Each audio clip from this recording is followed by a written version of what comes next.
23 janvier 2005, Farnham, Québec. En pleine fête des neiges, au milieu d'un parc bondé, Mélina Martin, 13 ans, se volatilise.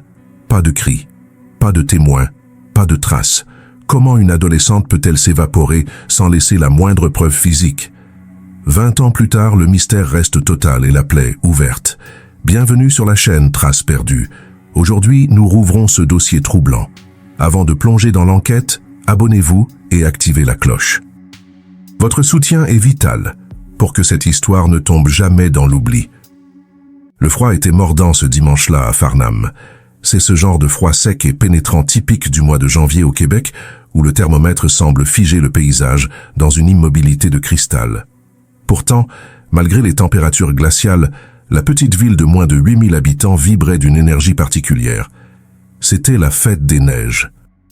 Pour une municipalité de cette taille, située à une 60aine de kilomètres de Montréal, un tel événement est un moteur pour l'économie locale et la cohésion sociale. C'est le moment où les familles sortent, où l'on dépense un peu d'argent pour des collations chaudes, où la vigilance baisse naturellement car nous sommes entre nous. Farnham est alors perçu comme un havre de paix, loin de la criminalité des grands centres urbains. Personne ne surveille ses arrières au parc Roche-Bourbonnais, ce lieu familier bordé par la rivière Yamaska. Dans cette foule, il y a Mélina. Si vous l'aviez croisée ce jour-là, vous vous en souviendriez. À 13 ans, elle incarne cette affirmation de soi typique du début des années 2000. Elle mesure 1,60 m pour 52 kg, une silhouette fine, presque fragile. Ce qui frappe d'abord, ce sont ses cheveux, roux, illuminés de mèches blondes, une couleur flamboyante qui contraste avec la grisaille de l'hiver. Ses yeux pairs, bleu-vert, observent le monde avec intensité. Mélina aime la musique, s'amuser et exprimer son identité à travers son style. Elle porte plusieurs piercings aux oreilles, un au nombril et surtout un sous la lèvre inférieure, un détail crucial, une marque indélébile pour l'identification. Ce 23 janvier, elle a soigné son apparence. Elle porte un manteau noir avec un capuchon bordé de fourrure, une veste en jeans, une camisole beige et un pantalon orné de fourrure au bas des jambes. Elle a accessoirisé le tout avec un foulard blanc et des gants roses, une touche de couleur qui rappelle qu'elle est encore une enfant. Son sac à main en vinyle beige, décoré d'une étoile bleue, ne contient que des petits trésors d'adolescente. Rien dans sa tenue ou ses effets ne suggère un départ planifié. Elle n'a ni valise, ni réserve d'argent, ni vêtements de rechange. Elle est habillée pour être vue au festival, pas pour survivre seule dans le froid. La journée avait débuté normalement dans la maison familiale, animée par une fratrie de 7 enfants. Vers 13h30, la voiture de sa mère, Françoise Algier, s'arrête aux abords du parc. Mélina est excitée. Elle veut absolument voir les chiens de traîneau, l'attraction phare. Dans l'habitacle, Françoise s'inquiète. « Ne va pas là-bas, il fait trop froid », lui dit-elle, craignant que sa tenue ne suffise pas. Mais l'appel de la fête est plus fort. Mélina insiste, ouvre la portière et descend. Françoise la regarde s'éloigner en courant vers le parc, son manteau noir se découpant sur la neige. C'est la dernière fois qu'elle verra sa fille. Une image fugace qui hantera ses nuits pendant 20 ans. Le plan était simple. Mère et fille devaient se retrouver à l'heure du souper dans un restaurant de restauration rapide local. Mélina, dépendante financièrement de ses parents, n'avait aucun moyen de manger ou de rentrer autrement. Mais l'heure tourne. Le soleil décline, la température chute drastiquement. Au restaurant, Françoise attend. 10 minutes, 30, 1 heure. L'inquiétude maternelle se transforme en panique. Mélina n'a pas de téléphone cellulaire. Nous sommes en 2005, elle est coupée du monde. Ce retard n'est pas une simple distraction. C'est un silence anormal. Alors que la nuit tombe sur Farnham, la famille Martin comprend que leur vie vient de basculer. Ils entrent dans un tunnel sombre, confrontés à une réalité terrifiante. Mélina s'est évaporée au milieu de la fête et personne n'a rien vu. La nuit tombe sur la Montérégie et avec elle, un silence lourd et menaçant s'installe. Pour Françoise Algier et François Martin, les heures qui suivent à le rendez-vous manqué ne se comptent plus en minutes, mais en battements de cœur affolés. La démarche initiale, celle de se rendre au poste de police, est un acte que tout parent redoute, une admission que la situation échappe à tout contrôle parental. Mais ce qu'ils vont rencontrer face à eux, ce n'est pas immédiatement une armée d'enquêteurs prêts à retourner chaque pierre de Farnham. C'est un mur. Un mur administratif et psychologique construit sur des statistiques et des préjugés. Nous sommes en 2005. À cette époque, la culture policière face aux disparitions d'adolescents est radicalement différente de celle d'aujourd'hui. Lorsqu'un signalement est fait pour une jeune fille de 13 ans, l'équation qui se forme dans l'esprit des forces de l'ordre est souvent simpliste, guidée par une volonté d'économie de ressources. Adolescente, plus absence égale fugue. C'est une déduction binaire, froide, qui ignore la complexité humaine. Dans le cas de Melina, son apparence joue tragiquement contre elle. Ses mèches blondes, ses multiples piercings aux oreilles, à la lèvre et au nombril, son style vestimentaire affirmé. Aux yeux d'un système conservateur, ces éléments ne sont pas perçus comme de simples choix esthétiques d'une jeune fille moderne, mais comme les marqueurs d'une personnalité rebelle, potentiellement instable. Le profilage rapide la catalogue dans la case des jeunes à problème, ceux qui partent sur un coup de tête pour rejoindre des amis ou pour défier l'autorité parentale. Cette classification initiale en fugue a des conséquences dévastatrices. Elle agit comme un anesthésiant sur l'urgence de l'enquête. Là où un enlèvement avéré aurait déclenché une mobilisation massive, des barrages routiers et une alerte médiatique immédiate, la thèse de la fugue entraîne une posture d'attente. On dit aux parents de patienter, que Melina reviendra quand elle aura faim, quand elle aura froid, ou quand sa colère sera passée. C'est une torture psychologique pour la famille qui sait, avec une certitude absolue, que ce scénario est faux. Melina n'avait aucune raison de partir. Elle n'avait pas d'argent de poche, aucune économie cachée, pas de carte bancaire pour financer un trajet ou une nuit à l'hôtel. Comment une enfant de 13 ans sans le moindre sou pourrait-elle survivre à l'hiver québécois plus de quelques heures? Les heures en or, ces premières 48 heures cruciales où les pistes sont fraîches, s'écoulent inexorablement. Pendant que la police rédige des rapports et attend un retour volontaire, le parc Roche-Bourbonnais se vide. Les traces de pas dans la neige, qui auraient pu indiquer une direction de fuite ou une lutte, sont recouvertes par de nouvelles précipitations ou piétinées par les derniers passants. Si un véhicule suspect a quitté les lieux précipitamment, il est déjà loin, roulant peut-être vers Montréal ou la frontière américaine toute proche, hors de portée des patrouilles locales. L'absence de caméras de surveillance performantes dans la ville à cette époque crée un vide visuel total. Il n'y a pas d'image à analyser, pas de plaque d'immatriculation à vérifier. L'enquêteur assigné au dossier change. Le dossier se promène d'un bureau à l'autre, diluant encore un peu plus la responsabilité et la continuité de l'investigation. La famille a le sentiment amer que les autorités ne font pas grand-chose, une perception d'abandon qui alimentera leur douleur pendant des décennies. Face à cette inertie institutionnelle, la famille Martin ne reste pas les bras croisés. Si la police n'agit pas avec l'ampleur nécessaire, c'est à eux de le faire. Le père, François et les proches s'organisent. Ils deviennent enquêteurs par nécessité. Ils impriment des affiches. Ils arpentent les rues glacées de Farnham. Ils interrogent les commerçants. Ils retournent au parc, sondant du regard la rivière Yamaska. Cette rivière, c'est l'autre grande menace. En janvier, elle est gelée, mais la glace est traîtresse, surtout près des rives. L'hypothèse d'un accident est la seule alternative logique à l'enlèvement si l'on exclut la fugue.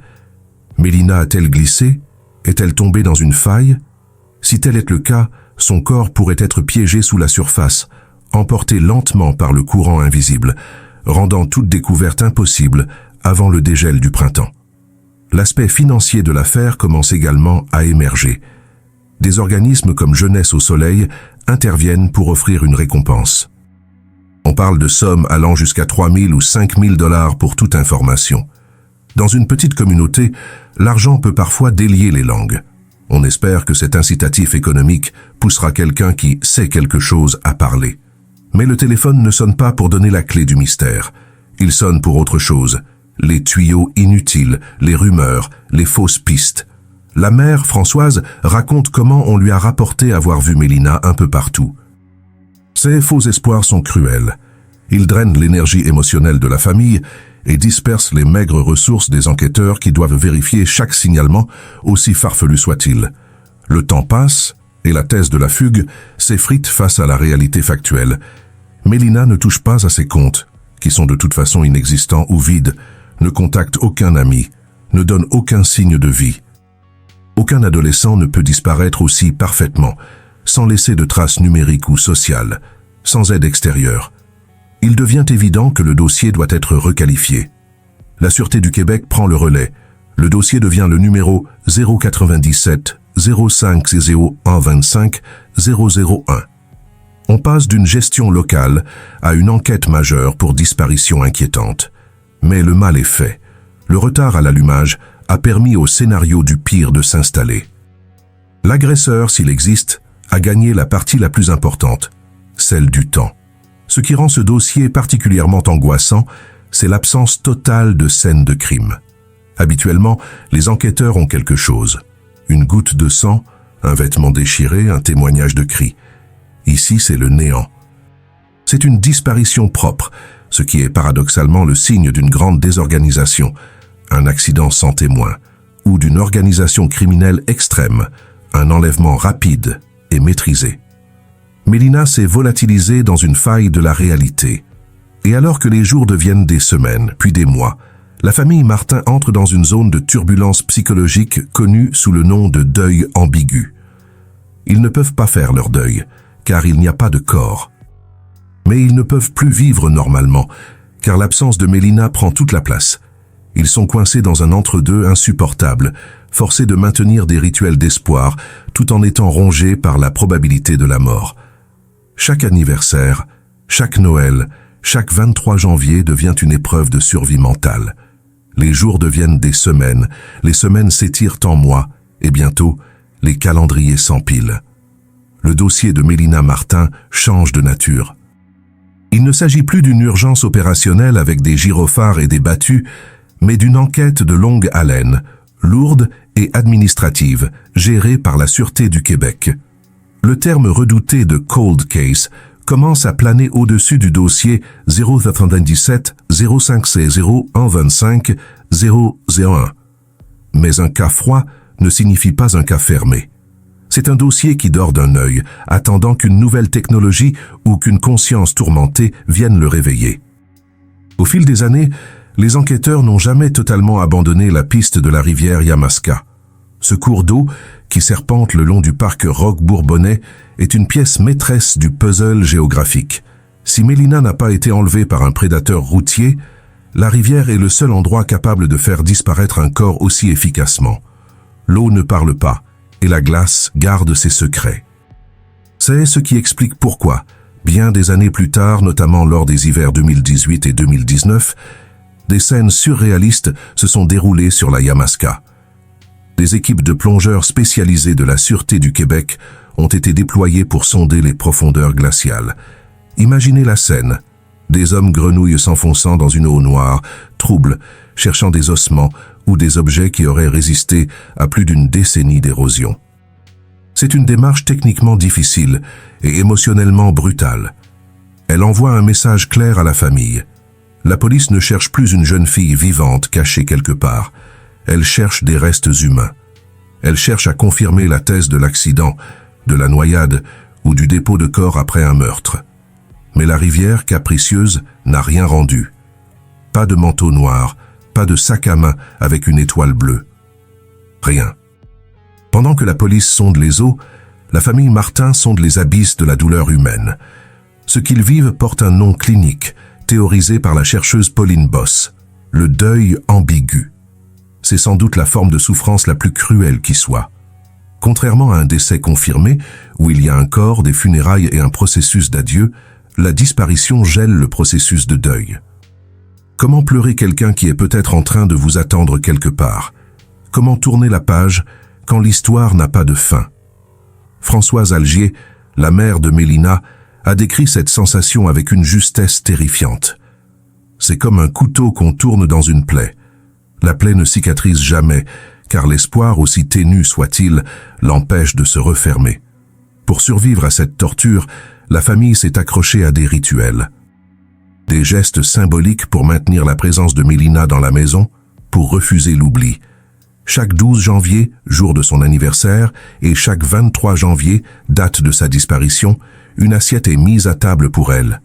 On allume des chandelles, On prépare son gâteau préféré. C'est une façon de dire « ta place est encore ici ».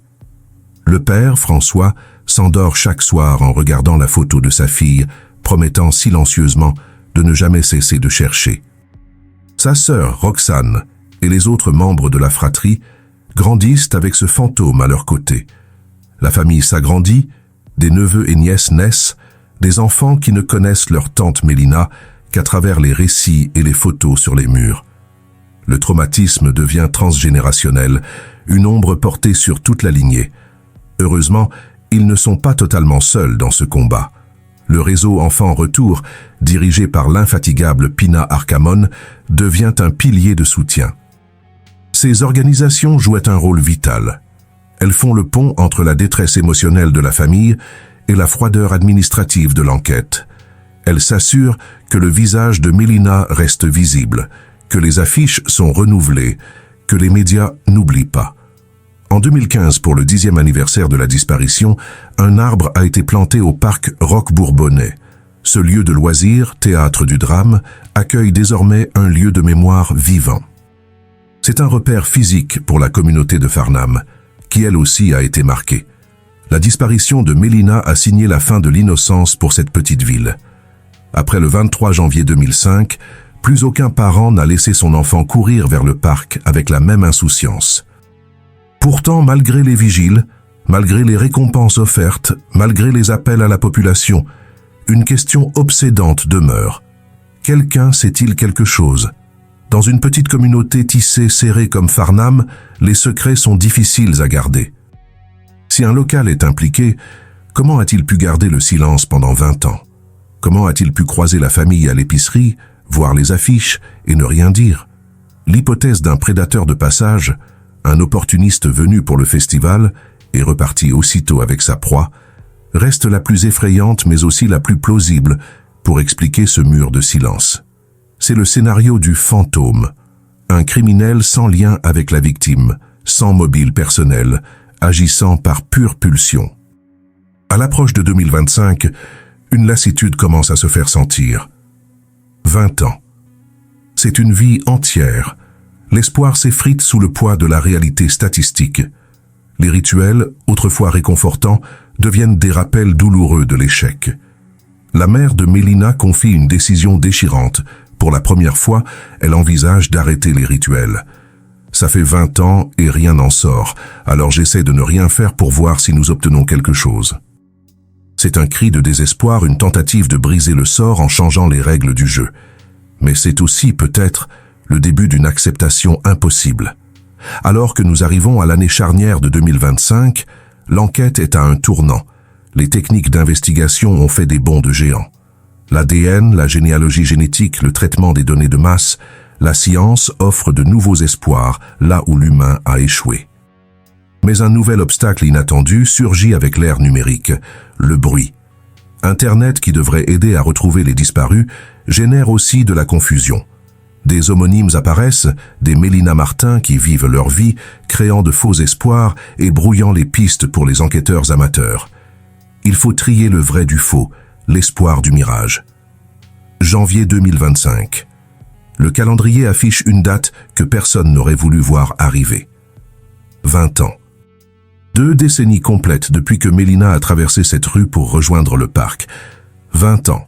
C'est le temps qu'il faut pour qu'un nourrisson devienne un adulte, pour qu'une génération passe la main à la suivante, pour que le monde change radicalement. Mais pour la famille Martin-Algier, c'est une boucle temporelle, une prison sans barreaux, où le temps s'est figé ce dimanche de 2005. Pourtant, le monde extérieur, lui, a continué de tourner. Et avec lui, les outils pour chercher les disparus ont évolué, créant de nouvelles opportunités, mais aussi de nouveaux tourments. L'un des aspects les plus déroutants de l'enquête moderne est ce qu'on appelle le bruit numérique. En 2005, Internet était un outil, mais en 2025, c'est un océan. Si vous tapez Mélina Martin dans un moteur de recherche aujourd'hui, vous ne trouverez pas le vide, mais une profusion de visages, de profils et de vies qui ne sont pas les siens. Pour les enquêteurs amateurs, et même pour la famille, c'est une épreuve constante de discernement. Il faut trier le vrai du faux, l'espoir du mirage. Le dossier d'analyse criminologique de 2025 a dû formellement exclure des pistes générées par ses homonymes. Il y a par exemple une Mélina Martin, artiste, comédienne, dont le nom apparaît dans des programmes de théâtre en Suisse et en France. On pourrait se dire, et si elle avait refait sa vie en Europe? Et si elle était devenue quelqu'un d'autre?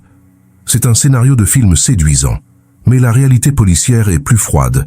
Les vérifications biométriques et les parcours académiques prouvent qu'il s'agit d'une autre personne. Il y a aussi cette Mélina Martin militaire, membre de la Marine royale canadienne à Halifax. Là encore, l'espoir d'une nouvelle vie sous l'uniforme se heurte aux procédures de sécurité rigoureuses de l'armée, qui exigent des certificats de naissance et des antécédents vérifiés, rendant impossible l'usurpation d'identité ou la vie clandestine d'une personne disparue. Ces fausses positives sont cruelles. Elles montrent des versions de ce que Mélina aurait pu devenir. Une artiste, une femme de carrière, une adulte accomplie, tout en confirmant qu'elle n'est aucune de ces femmes. Pour contrer ce flou, la Sûreté du Québec et le réseau Enfants Retour ont dû s'appuyer sur la technologie de progression d'âge. C'est un exercice artistique et scientifique à la fois. On prend les traits de l'adolescente de 13 ans, ses pommettes, l'écart de ses yeux pairs, la forme de son menton, et on applique les lois du vieillissement biologique. À quoi ressemble Mélina à 33 ans? A-t-elle gardé ses cheveux roux flamboyants? Les traits se sont-ils durcis ou adoucis? Ces images générées par ordinateur sont diffusées massivement lors de la campagne de 2025. Elles sont nécessaires, mais elles sont aussi profondément perturbantes pour la famille. Voir le visage vieilli de son enfant, un visage qui n'existe peut-être que dans les pixels d'un logiciel, est une confrontation brutale avec le temps perdu. Au-delà de la technologie, ce 20e anniversaire marque une rupture psychologique majeure chez la mère, Françoise. Après 19 années de rituels inébranlables, l'assiette à table, le gâteau, les chandelles, quelque chose s'est brisé ou peut-être transformé. En janvier 2025, elle prend une décision qui surprend tout le monde. Elle arrête tout. Ça fait 20 ans et rien n'en sort, alors j'essaie de ne rien faire pour voir si nous obtenons quelque chose, confie-t-elle aux médias. Ce n'est pas un abandon, c'est une forme de marchandage métaphysique avec le destin. Si l'espoir actif et les rituels n'ont pas ramené Mélina, peut-être que le silence le fera. C'est le geste d'une mère épuisée par le deuil ambigu qui tente de provoquer une réaction de l'univers en changeant les règles de sa propre survie. Mais alors que les rituels cessent, les hypothèses criminelles, elles, restent obstinément les mêmes, épurées par le temps. La thèse de la fugue est désormais totalement écartée par les experts sérieux. Aucune adolescente ne réussit une fugue parfaite de 20 ans sans jamais commettre une erreur, sans jamais utiliser son vrai nom, sans jamais contacter un membre de sa fratrie. Reste l'ombre terrifiante de la traite de personnes, une peur exprimée par la famille qui redoute un lavage de cerveau. Bien que statistiquement rare sur une telle durée sans déplacement géographique majeur, l'idée que Mélina puisse être vivante, mais captive physiquement ou psychologiquement, est ce qui empêche le dossier de se refermer totalement. C'est l'horreur de cas comme celui de Cleveland qui garde cette petite flamme vacillante allumée. Cependant, l'hypothèse dominante, celle qui fait frissonner les criminologues, reste celle du prédateur opportuniste. L'analyse des faits nous ramène toujours à ce parc, à ce festival, à cette foule. Un individu de passage, un étranger à la communauté, aurait pu repérer cette jeune fille aux cheveux roux, isolée quelques instants. L'enlèvement aurait été rapide, sans témoin, facilité par le bruit ambiant et l'agitation. Si c'est le cas, le corps de Mélina a probablement été transporté loin de Farnham ou dissimulé avec une efficacité macabre. C'est la théorie du crime parfait par hasard. Pas de planification complexe, juste une terrible fenêtre d'opportunité saisie par un esprit malveillant. Aujourd'hui, le dossier 097 050 125 001 est un assemblage de milliers de pages, de témoignages flous et d'espoirs déçus. Mais il manque la pièce maîtresse. La Sûreté du Québec le sait. La clé n'est pas dans la rivière, ni dans les forêts environnantes qui ont été maintes fois battues. La clé est dans la mémoire de quelqu'un. Les cold cases ne se résolvent pas par magie, ils se résolvent parce que les alliances changent. La personne qui protégeait le tueur en 2005 n'a peut-être plus les mêmes loyautés en 2025. Un ex-conjoint, un ami brouillé, un témoin qui a vieilli et qui veut soulager sa conscience avant de mourir. C'est sur cette fragilité humaine que misent désormais les enquêteurs. Nous voici au terme de cette plongée dans l'un des mystères les plus impénétrables du Québec. Le dossier de Mélina Martin n'est pas une simple affaire classée qui prend la poussière sur une étagère de la Sûreté du Québec. C'est une plaie vive, une injustice flagrante qui défie les lois de la probabilité. Comment une adolescente peut-elle s'évaporer au milieu d'une foule, dans une ville paisible, sans laisser la moindre fibre, la moindre empreinte, le moindre écho? C'est cette question qui empêche les enquêteurs de fermer le livre, et c'est cette question qui doit nous hanter nous aussi en tant que citoyens. Car derrière les statistiques froides des disparitions se cache une réalité économique et humaine brutale, des ressources d'enquête colossales déployées en vain, des récompenses financières importantes restées non réclamées, et surtout, une famille qui paie le prix fort, celui d'une vie suspendue à une attente interminable. Aujourd'hui, alors que nous dépassons le cap des 20 ans, la vérité a plus de valeur que jamais. Il est crucial de rappeler que les alliances changent avec le temps. La peur qui muselait un témoin en 2005 s'est peut-être dissipée. La loyauté envers un criminel ou un complice s'est peut-être effritée. Quelqu'un, quelque part, détient le morceau manquant de ce puzzle. Peut-être s'agit-il d'un détail qui semblait insignifiant à l'époque. Une voiture garée étrangement près du parc, un comportement inhabituel d'un voisin, une confidence faite lors d'une soirée trop arrosée. Aucune information n'est trop petite. Ce que vous considérez comme un détail trivial pourrait être la clé qui déverrouille 2 décennies de silence. La Sûreté du Québec maintient le dossier actif. Les numéros à composer n'ont pas changé, mais l'urgence est plus grande que jamais. Si vous savez quelque chose, si vous avez vu quelque chose le 23 janvier 2005 à Farnham, ou si vous avez entendu des rumeurs persistantes au fil des ans, il est de votre devoir moral de parler. Vous pouvez le faire de manière totalement confidentielle via la centrale de l'information criminelle au 1800 659 4264. Vous pouvez aussi contacter Échec au crime si vous souhaitez garantir votre anonymat absolu. Ne laissez pas ce secret mourir avec vous. Offrez à la famille Martin la seule chose qu'elle réclame depuis 20 ans, une réponse quelle qu'elle soit. Pour Mélina, pour Françoise, pour François et pour tous ceux qui attendent, nous ne devons pas laisser l'oubli gagner. L'algorithme de YouTube est puissant, mais c'est votre engagement qui lui donne sa force. Si cette histoire vous a touché, si vous croyez que la vérité mérite d'être entendue, je vous demande de partager cette vidéo. Partagez-la sur vos réseaux. Parlez-en autour de vous. Un simple clic peut parfois faire remonter une affaire à la surface et atteindre la seule personne qui sait. Merci d'avoir regardé ce documentaire sur Traces perdues. N'oubliez pas de vous abonner pour soutenir notre travail d'investigation indépendant. On se retrouve très bientôt pour une nouvelle enquête, car tant qu'il y aura des traces perdues, nous continuerons de chercher.